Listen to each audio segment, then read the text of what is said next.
Hey everyone, welcome to another video. This is a video I had an idea of for a long time, and in that time a few more maps were added, and more importantly there was a 1 month time where there were major changes to free maps. Those free maps being Two Towers, Blue and Closeness. But for the moment the upgrades to those free maps have been reverted and those maps have been privated. Those free maps in October had extensions and new camping spots. There are 2 of these spots on these maps that have now been removed that I was going to include on this list. So firstly for the video are 2 extremely good camping spots that have been removed. The first of these 2 removed maps was the map Closeness, which is privated and as of the time of the video, but for sure will be a public map again in a few months or less. This removed spot was very good because of the fact the only way to get it is along ladder and it is the highest point in the map. The height advantage and the extreme difficulty of enemies sneaking up on campers made the spot one of the best in the game when it was still there. The other amazing camping spot that was removed was on Two Towers, which last month underwent an expansion. This spot is similar to the one on Closeness in that it's high up and the only way to get to it is a long ladder. It was still an amazing camping spot though, maybe slightly worse than the one on Closeness because when it was in the game, there were 2 other towers a distance away with similar height, where campers would need to watch out for enemy snipers. It was the most popular spot in the map when it was available and it is easy to defend, so it's a very good camping spot.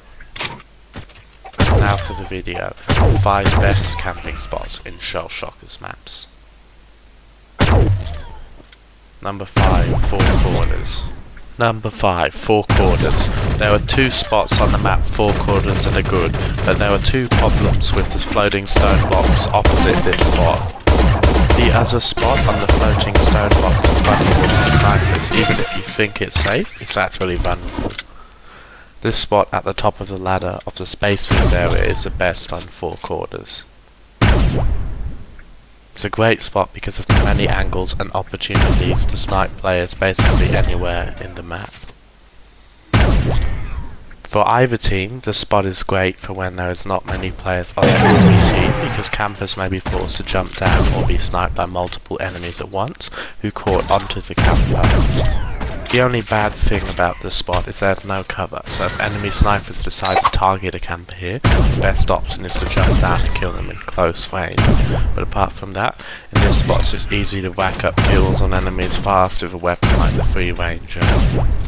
It's great for a quick kill streak, but it isn't a good idea to camp here a long time, as it is possible to get unlucky and not see an enemy sniper. The height advantage over enemies means that sniper gunfights can make things better for the camper. This makes sure to not take on multiple enemies at once. That's all for number 5. The spot on Four Corners gets an 8 out of 10 rating. Very good short-term camping spot. Number 4 is a hidden ledge on Aqueduct that provides sniping access over enemies below. It is a spot where most of the time campers only worry about enemy snipers faking them. It's where enemies drop down from above, as not too many players use this spot. The spot has sniping access over anyone in the middle of the map, also players climbing the ramp opposite. Players on that flat area connecting the bridge and the corner of the map are also visible easily from this spot. The only disadvantage this hidden ledge has is that if snipers or RPG players see a camper, they will shoot at them and the only cover is either corner of the spot. It's possible that enemies can overwhelm the camper if there are multiple all targeting the camper on the flat block the same height as the spot close by. This isn't too safe once enemies start targeting the camper, but before that it's a great ledge for sniping, 8 out of 10. Number 3, Overcooked. This old map has had an update where a ladder was added leading to a high up 2x2 block sniping spot. From that spot it's possible to jump to the arch, which is number 3 on the list. This arch is a very good camping spot because it has many close to medium range lines of sight. Enemies below the arch won't expect to be shot from above at first, and from this spot a camper can easily prevent any enemy from sneaking up on them. Any enemy in the camping spot on the ledge to the right is in close range of this spot, and a close or medium range weapon can be effective at killing them.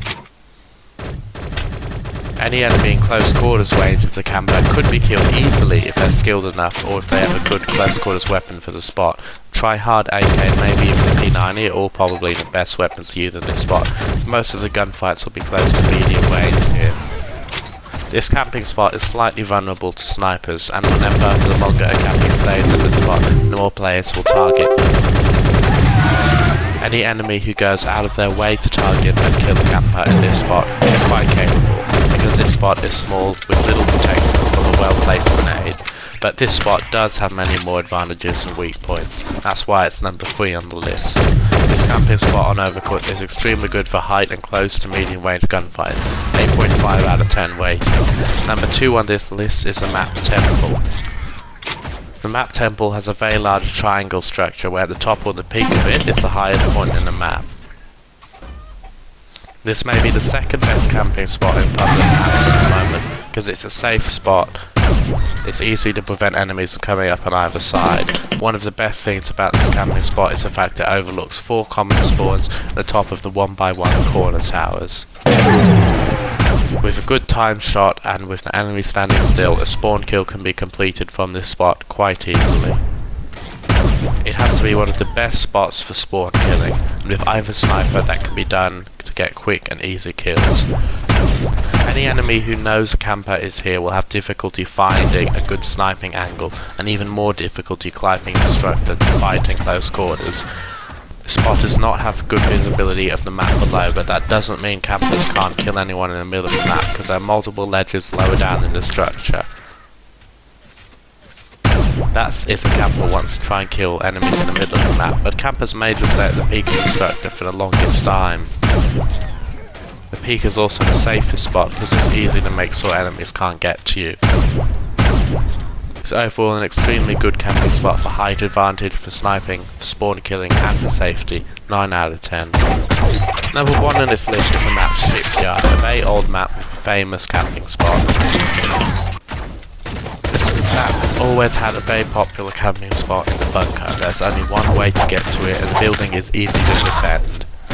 It's amazing for a long-term camping spot. If players plan to camp until the bunker until they die, it can be a very good spot with multiple ways to defend it. Campers in the top building can easily prevent enemies from climbing the ladder if they see them at the right time. The enemies who target campers in this spot only have 3 options: trying to snipe enemies at the top of the building, throw grenades over the wall and hope to kill a camper before entering the bunker. This camping spot on Shipyard gets a 9.5 out of 10 rating. The only real weakness are vulnerability to snipers at the top and its easy defending teammates. That is 5 of the best camping spots in common shell-shock maps. This, however, won't be the only video I make on the best camping spots. There were at least 3 other top tier spots in Halloween maps and 1 other map that I currently use private that I have no clips for. I'll eventually make another video very similar to this one in which I'll talk about at least 3 of the top tier camping spots. Until then, I hope you found this video helpful. I'll see you all in the next video.